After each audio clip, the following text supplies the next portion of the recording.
नमस्कार हिंदुस्तान। स्वागत है आपका मेरे चैनल नंदिनी जो में। मैं हूं नंदिनी। कैसे हैं आप लोग? उम्मीद है आप लोग सब अच्छे होंगे और कोरोना से लड़ने की पूरी हिम्मत जुटा के बैठे होंगे और प्रार्थना कर रहे होंगे ईश्वर से कि हम इस कोरोना काल से जल्दी बाहर निकलें। देश और पूरी दुनिया और जो कोरोना ग्रस्त हैं और जो लोग जिनके अपने जा चुके हैं उनके लिए सहानुभूति भी अपने मन में उनके लिए कर रहे होंगे। लेकिन हमारे देश में कुछ लोग ऐसे हैं जिन्हें कोरोना से ज़्यादा किसी और चीज़ से डर है। जिन लोगों को, और ये वो लोग हैं जिनको इस देश में एक मुकाम हासिल हो गया है और एक इतनी प्रसिद्धि मिल गई है कि उन्हें शायद पच नहीं है। या मैं ये कहूँगी कि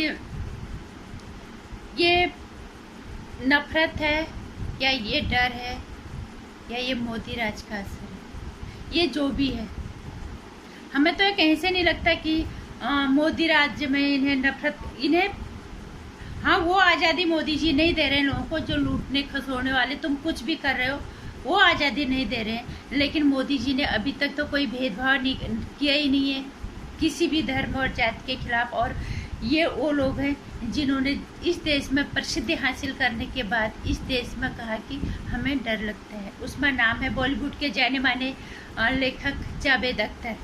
आज उनका मैंने एक बयान पढ़ा था। वो बयान क्या है मैं बताती हूँ, क्योंकि वो बयान किस के जवाब में था उनका। जो कांग्रेस के वरिष्ठ नेता हैं सलमान खुर्शीद, उन्होंने कुछ दिन पहले कहा था कि राहुल गांधी भारत के भविष्य के राजनीति के राजा हैं। उन्होंने ये कहा था आने वाले राजनीति जो है उसमें राहुल इसके राजा हैं। तो उसी के जवाब में आज जावेद अख्तर साहब कहानी भी लिखते हैं, पर बहुत कुछ लिखते हैं, कविताएं तो लिखते ही हैं, लेकिन वो खिचड़ी बहुत अच्छे से लोगों को दिमाग को बहुत अच्छे से मतलब लिखना जानते हैं। क्या वो लोगों का दिमाग बहुत अच्छे से वास करना भी जानते हैं अपनी शैली में। उन्होंने ये कहा कि सलमान खुर्शीद ने जो कहा है कि राहुल गांधी आने वाले राजनीति के राजा हैं, इसका मतलब ये है कि नरेंद्र मोदी की जगह पक्की। इसमें दो चीज़ होती हैं, एक तो नरेंद्र मोदी जी या तो उन्हें डर है कुछ गलत कर रहे हैं तभी डर है। ऐसा तो नहीं कि नरेंद्र मोदी किसी के पीछे चाकू लेके घूम रहे हैं, है ना। और या फिर और ये दो चीज़ तो अच्छी हुई है। एक उन्होंने बता दिया कि कोई गलत इस देश में नहीं करेगा, गलत करने वालों के खिलाफ तो कार्रवाई होगी।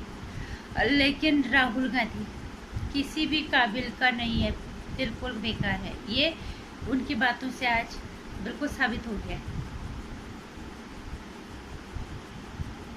क्योंकि सबको पता है राहुल गांधी किस तरह के ट्वीट कर रहे हैं। कल ही पढ़ा था मैंने एक उनका ट्वीट,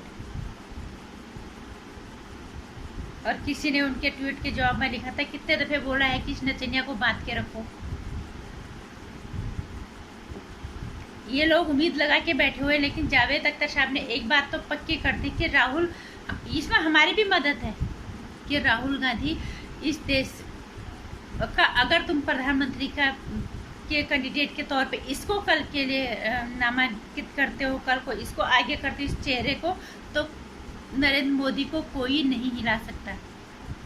इसीलिए हम कहते हैं राहुल गांधी सबसे ज़्यादा फायदे का सौदा है मोदी जी के लिए। जब भी ये आता है तो मोदी जी का बहुत अच्छा खासा फायदा होता है। ये आज जावेद अख्तर साहब ने भी कह दिया है।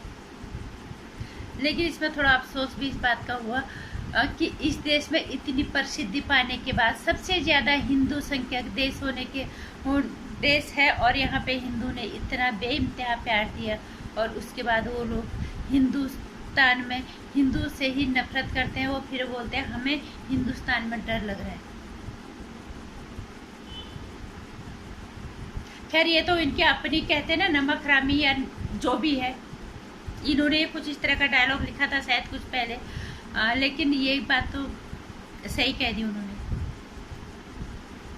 कि अगर राहुल गांधी आया तो नरेंद्र मोदी की जगह पक्की। और ये तो सभी कह रहे हैं।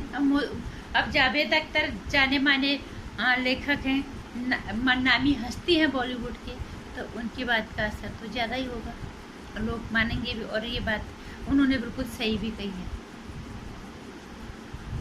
या तो ये उनका डर था या वो उनकी नफरत थी, ये जो भी था, लेकिन ये राहुल गांधी को तो उन्होंने भी सिरे से नकार दिया। और ये बात सही भी है।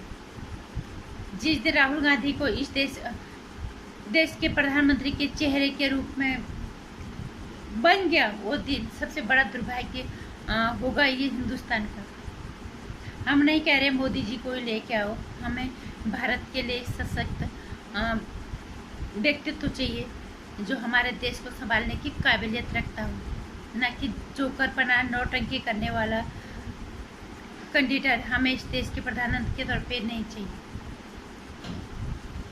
अब ये उनकी नफरत थी, उनका डर था, उनकी नफरत थी या उनका डर, या मोदी राज का असर, जो भी था, बात उन्होंने 200% सही की। 16 आने सच कहते हैं ना, 24 कैरेट गोल्ड की तरह बिल्कुल खरी बात कही। इसके लिए तो धन्यवाद बनता है जावेद अख्तर साहब को, क्योंकि हमारे देश को इस मुसीबत से बचाने की वो कोशिश कर रहे हैं, क्योंकि ये मुसीबत हमें देश के प्रधानमंत्री के रूप में नहीं देखना है। नमस्कार।